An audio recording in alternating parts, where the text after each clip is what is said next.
Di sini dalam rangka meninjau daerah irigasi Lok Guji.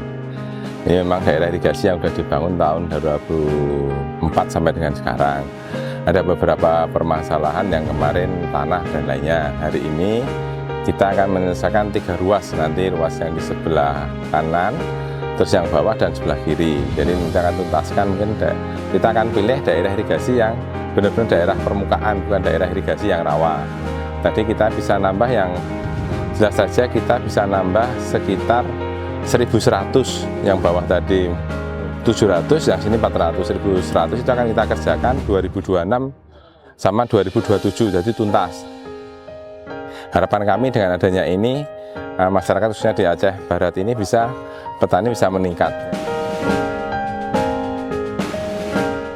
Rencana tempat kolam retensi khususnya yang ada di Aceh Barat yang di Melahu yang selama ini menjadi kendala kalau musim penghujan banjir, jadi airnya itu tidak bisa keluar ke laut karena tertahan di muara dari sungai pantai ini, sehingga diperlukan kolam retensi untuk menampung. Fungsinya kolam retensi itu di musim penghujan itu kalau air lautnya baru pasang, kita kan bisa membuang, dan nanti akan kita buat kolam retensi untuk sebagai kayak kolam untuk istilahnya bersandar dulu airnya di situ. Desainnya memang masih dalam desain dasar aja, kami harus melakukan review lagi karena ini hubungannya dengan pantai maupun sungai, jadi kami melakukan dari Balai Teknik Pantai dan Balai Teknik Sungai.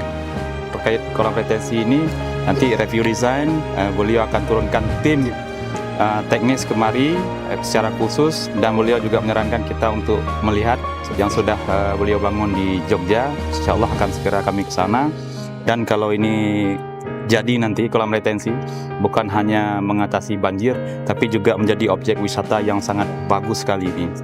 Dan anggarannya belum tahu, setelah ini bisa jadi 50 miliar, yang hitungan kita bisa jadi 100, pokoknya berapa saja Pak Dirjen sanggup Pak, insya Allah.